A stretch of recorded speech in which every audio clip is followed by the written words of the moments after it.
చంద్రగ్రహణంలో ఈ 3 రాశులకు కనకవర్షం కురుస్తుందట. మరి వారి గురించి తెలుసుకుందాం. చంద్రగ్రహణానికి హిందూ మతంలో విశేషమైన ప్రాధాన్యత ఉంది.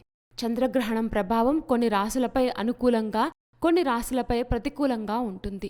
ఈ ఏడాదిలో మొట్టమొదటి చంద్రగ్రహణం మార్చి 14వ తేదీన హోళీ రోజున ఉంది.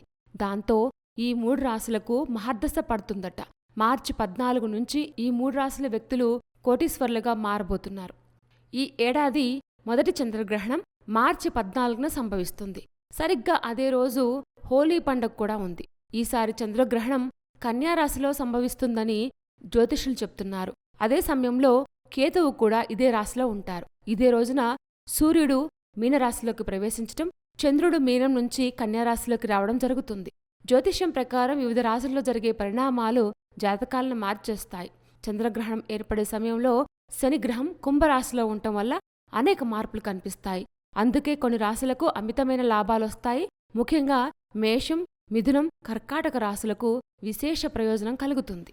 మిథున రాశి జాతకులకు ఈ సమయంలో మహర్దశ పడుతుంది. శనిగ్రహంతో ఏర్పడే శశరాజ్యయోగం కారణంగా ఈ రాశి జాతకులకు దశ మారుతుంది. ఊహించని ధనసంపద వచ్చి పడుతుంది. ఆర్థికంగా పటిష్టమైన స్థితిలో ఉంటారు. ఉద్యోగులకు పదోన్నతి, వేతనం పెంపు ఉంటుంది. సమాజంలో గౌరవ మర్యాదలు లభిస్తాయి. వ్యాపారులకు అనువైన సమయం, అమితమైన లాభాలను ఆర్జిస్తారు. కర్కాటక రాశి వారికి కూడా ఈ చంద్రగ్రహణం అద్భుతమైన సమయం. చంద్రగ్రహణం ప్రభావంతో అమితమైన ధనం లభిస్తుంది. పెట్టుబడులకు అత్యంత అనువైన సమయం. వ్యాపారులకు మంచి లాభాలు కలుగుతాయి. ఉద్యోగులకు కొత్త ఉద్యోగావకాశాలు, పదోన్నతి లభిస్తాయి. ఇంక్రిమెంట్లు లభిస్తాయి. ఆర్థికంగా ఎలాంటి ఇబ్బంది ఉండదు. ఒక్క మాటలో చెప్పాలంటే కోటీశ్వర్లు అవుతారు. మేషరాశి వారికి కూడా ఊహించని ప్రయోజనాలు లభిస్తాయి.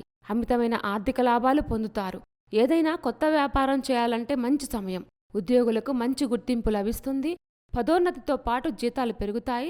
ఆర్థికంగా పటిష్టమైన స్థితిలో ఉండటం వల్ల ఎలాంటి ఇబ్బందులు ఎదురుకావు. చంద్రగ్రహణంతో కోటీశ్వర్లుగా మారే రాశుల గురించి తెలుసుకున్నాం కదా. ఇలాంటి మరిన్ని విశేషాల కోసం మా ఛానల్ సబ్స్క్రైబ్ చేసుకోండి.